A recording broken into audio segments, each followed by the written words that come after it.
Hello there, and thank you very much for clicking on this video today. So today, we're back to a very familiar story. So there's been lots of stories about the finances of Reform UK, and I have made many videos talking about the reporting of the finances of Reform UK.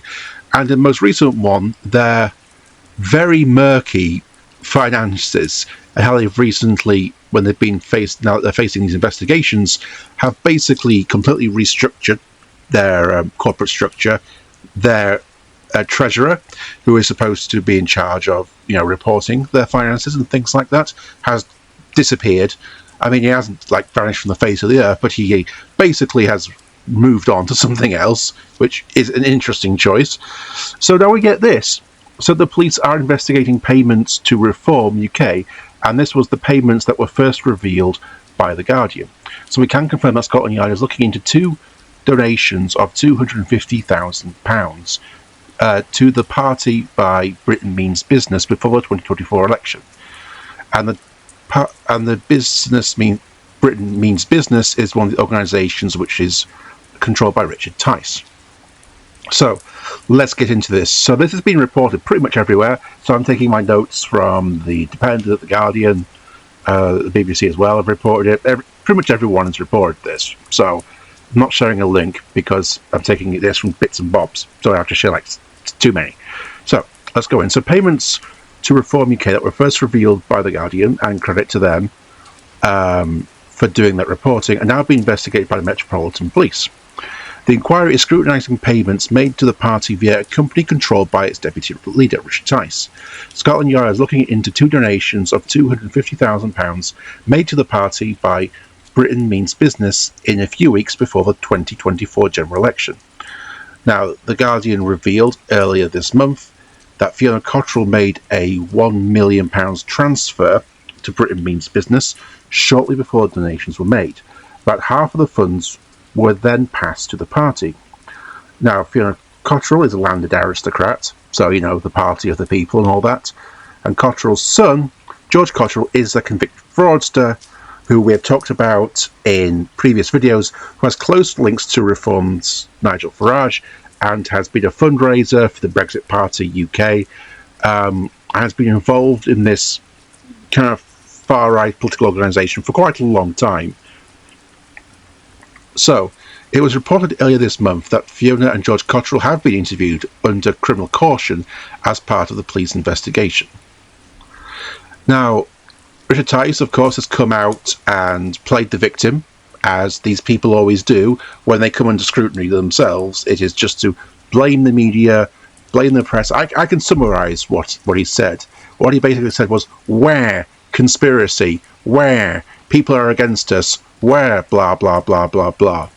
The party that is full of ex-Tories, people that have been involved in politics for decades, are somehow saying that they're outsiders and that this is an establishment hit job, which is funny because, as The Guardian again reported a few days ago, they revealed a leaked memo from the Reform Party communications that was sent around to all of their party people saying our method of trying to shift focus away from the story is saying that it was a stitch-up.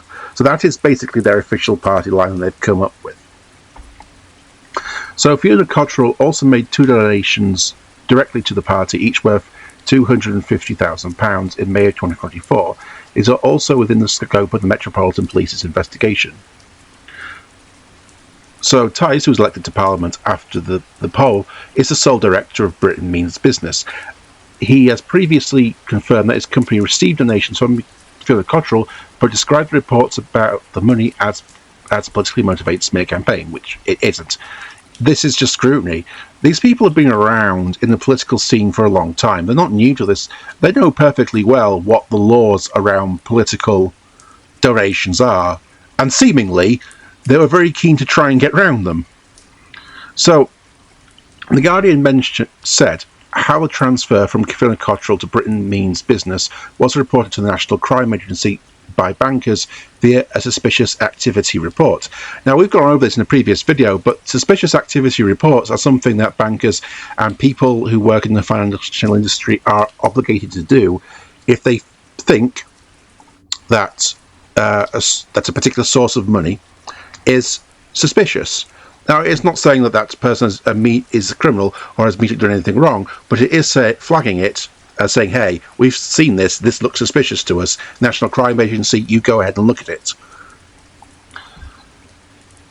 And so, as The Guardian says, I'm taking this particular part is from them, The Guardian understands that neither the National Crime Agency nor bankers have been able to trace the source of the original £1 million sent to Fiona Cottrell to Tice's company, and that the National Crime Agency is seeking help from a foreign partner in an attempt to understand where that money came from, which that is a real issue, and just smells to me of something criminal or something untoward or something very suspicious. If the National Crime Agency nor the people that actually flagged it could actually trace where that money actually originally came from, then that is almost certainly why it was flagged to the National Crime Agency in the first place, and that is incredibly suspicious. Like, you can follow, like, why is there no paper trail for where this money has come from? And it also notes that Fiona Cottrell has not responded to the Guardian's attempts to contact her about the donations to Britain Means Business. You'll be shocked to know. So, when asked about developments by the BBC this evening, or yesterday rather, the Metropolitan Police repeated the statement it issued earlier this month, which I'll read that to you because it'll give you an outline of what they're doing. So it said an investigation was launched in February 2025 after a referral was made to the Metropolitan Police by the Electoral Commission relating to donations made to a political party ahead of the 2024 UK general election. The force has said. Detectives from the Met's Special Inquiry Team are investigating alleged offences under Section 61 of the Political Parties, Elections and Referendums Act of 2000. Early investigative advice has been sought from the Crown Prosecution Service, and 2 people have so far been interviewed under caution, though no arrests at this point have been made. An offence under this section is not one the Electoral Commission can investigate, and as such is referred to the police. So the Electoral Commission suspects something or think that something is off. They have to refer it to the police because they don't really have the ability to investigate it themselves, particularly, or at least nothing of this nature anyway. And so this is just the latest development of this kind of ongoing story. But as I've said in my most recent video about this, there is something criminal going on here, something incredibly suspicious. You know, it isn't. These laws about donations have been active since, as it says here, since 2000. All of these people have been around since 2000. These laws about political donations are not that new, so you can't, I don't think at this point, make the excuse of, oh, well, it's just incompetence. No. They very clearly were trying, in my opinion, to try and get around these laws for whatever reason. And one thing that this good thing has done is this has caused a meltdown in far-right circles a little bit. I've seen it, and I've had a good laugh about it. I had a conversation with someone that's a friend, I would say, kind of on the periphery, but a friend about this, who does kind of lean in kind of reform direction, and they were kind of complaining about it, and I told them, well, if this was happening to Labour, or the Green Party, or Liberal Democrats, or any other political party, wouldn't you want there to be a rigorous investigation into this to find out what exactly is going on? And he said, yeah, I would. And then I just pointed out to him, so how is this any different just because it's reform and it's the party that you so happen to support? You know, every party, irrespective of who they are, should be held to the same standards and the same scrutiny that all political parties and all politicians are held to. You know, and one good thing that has come from this, I mean, we don't know where this is going to go. Who knows? There may be no arrests at the end of this, we don't know. One thing that has come up in this, which I do feel is somewhat encouraging, is at the very least, there is growing calls, and I agree with these growing calls, and I think it should be enacted, to restrict what people can give political parties, and in the ways that they can give to political parties, because going through this entire stories, and how reform basically set up 2 entities that were passing money between each other, and how in the previous video we talked about how people were taking money from one organisation and putting it into another and then transferring it. There was this real blend and real mixing of money between individuals and organisations, which is confusing, and I think done so deliberately to be confusing, so that it's harder to trace, and that it needs to be a much better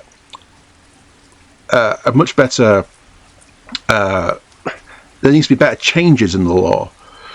That means that politics like this political parties can't be bought, because obviously if you give large sums of money, like £250,000, you're not doing it out of the goodness out of your heart. You're doing it because you want something from that party.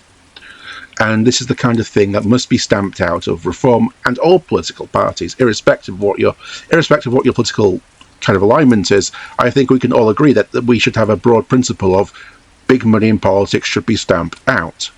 And this particular case, I think, is a good example of why it should be stamped out. But anyway, that was my video on this for today.